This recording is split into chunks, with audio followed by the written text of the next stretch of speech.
If you're a true Harry Potter fan, then I suspect that you, like me, had an impending sense of dread as you neared the final pages of the final book. After it all, it was the end of an era, and as far as I could tell at the time, there wasn't much new Harry Potter content on the horizon, besides a few movies, of course. These books were released over a 10-year period spanning my entire adolescence, and needless to say they were pretty important to me. Every release felt like a cultural event, and every chapter felt like stepping back into a world that at times felt more real than reality itself. So when I turned that final page of Deathly Hallows, I couldn't help but feel hollow. Not because the ending was bad, far from it, but because I wasn't ready to leave. And sure, over the years we got more content, the Fantastic Beasts films, the Cursed Child play, and various other things. But none of it quite scratched that same itch. None of it picked up where Deathly Hallows left off in a way that felt fully satisfying. But what if there was another book?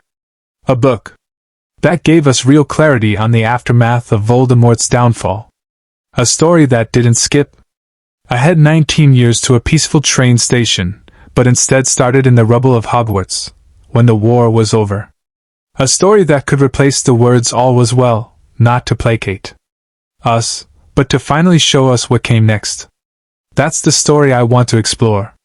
And thanks to the help of AI, we can now write that story, a continuation of the Deathly Hallows that picks up the story not long after Voldemort utters his final breaths. But before we do this, we need to set some serious ground rules. So here are the parameters I provided for the AI model. First, keep the writing style consistent. That means sticking to J.K. Rowling's narrative voice, third person, slightly whimsical, but grounded. Second, preserve existing Harry Potter lore as best as possible. No major retcons. You can introduce new things, sure, but don't rewrite what's already been established. Third, make sure the dialogue sounds like the characters we know. If it doesn't feel like something Harry, Hermione, or Ron would actually say, it's out. Fourth, no Cursed Child lore. We're treating that play as non-canon, unless I specifically say otherwise. I know a lot of you will appreciate this one. The next thing I want to clearly establish is where the story picks up. We will be continuing the story from the end of chapter 36, the flaw in the plan, and effectively completely scrapping the last segment, which briefly explores what happens to the trio 19 years later. Instead, we'll be going back to the moment Voldemort falls, because that's where this story begins. Beyond these parameters, I'm not going to micromanage the AI too much. I want an authentic result, even if not everything is perfect. And that's partially because I'm curious to see what it produces and if any of it is remotely usable. I also won't be continuing the story too much because first I want to see if this story is even worth continuing. That's something you can let me know down in the comments section below. This video is just going to get us started. The final thing I want to mention is that I'll be feeding some key aspects of the final chapter into the AI to help inform the story ahead. So without further ado, let's pick up where we left off at the end of chapter 36. Chapter 37. The silence after Harry stepped through the doorway of the headmaster's office and into the dim corridor beyond. The torches along the wall flickered softly, casting long shadows across the stone floor. For the first time in what felt like forever, he wasn't running. He wasn't hiding, or fighting, or bracing himself for something worse. His feet moved of their own accord, through corridors he knew better than any place in the world, and though his legs ached and his eyes burned with exhaustion, he didn't stop. Neither did Ron or Hermione, who followed silently behind him, as if the three of them knew there was still one last thing they needed to do before rest could find them. They reached the entrance to Gryffindor Tower. The fat lady, who had returned to her portrait, and now looked very much the worse for wear. A large crack ran through the frame and she appeared to be dabbing at a singed part of her dress, gave a start when she saw them. Oh my! Back already, are we? She said, her voice trembling with emotion. I knew you'd come through, dear. I knew it. Password? Harry hesitated. Then softly he said, Victory. She swung open without another word. The common room was deserted, the fire burning low, casting flickers of orange light over the scorched walls and torn upholstery. A large crack ran through the window pane. Someone had hastily righted a toppled bookshelf, and a Gryffindor banner hung half-burned above the mantel. They climbed the stairs to the boys' dormitory, without speaking. When Harry reached his bed, the one he'd slept in since he was 11, he pulled the hangings aside and sat down heavily. Ron did the same across from him, and Hermione, for once, didn't object to following them in.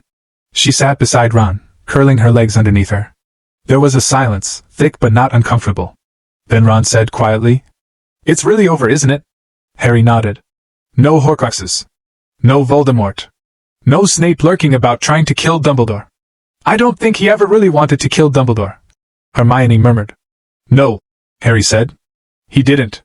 They sat in silence again, the weight of everything catching up to them in slow, dragging waves. Every name, every loss. Every moment, from the forest, from the tower, from the year they'd spent running. "I still can't believe Fred." Ron's voice caught. Harry stared at the worn bedpost in front of him. "I know." Hermione reached out, took Ron's hand.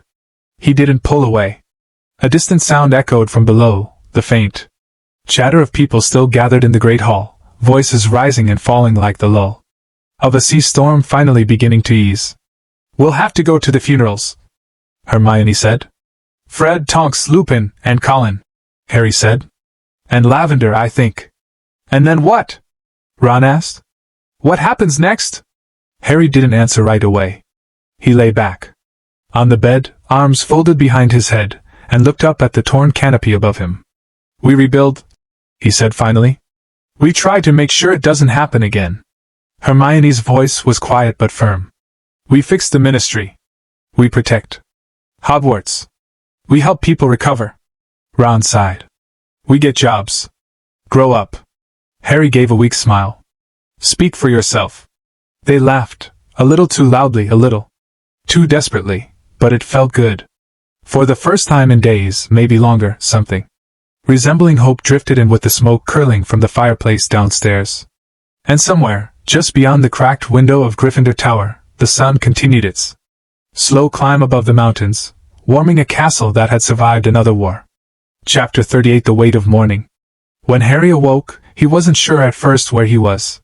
The sunlight coming through the cracked window didn't feel real, too warm, too soft, like something out of a memory. For a moment, he wondered if it was all a dream, if he'd wake up again to a tent, a mission, or the pull of the locket around his neck.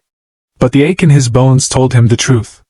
The emptiness in his chest where Fred, Lupin, and Tonks had once stood. And the silence, that particular absence of fear, told him something else. It was finally over. Across the room, Ron was still asleep, mouth slightly open, one arm draped off the side of the bed. His trainers lay kicked off at opposite corners of the room. Dean was curled in a chair by the fire, wand still clutched in his hand. Someone had draped a blanket over him. Harry sat up slowly and reached for his glasses.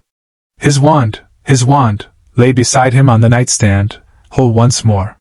He picked it up and held it loosely in his hand, just feeling the weight of it. A familiar comfort. A returned friend. He dressed quietly, not wanting to wake the others, and stepped out into the corridor. The castle was quieter than usual, but not silent.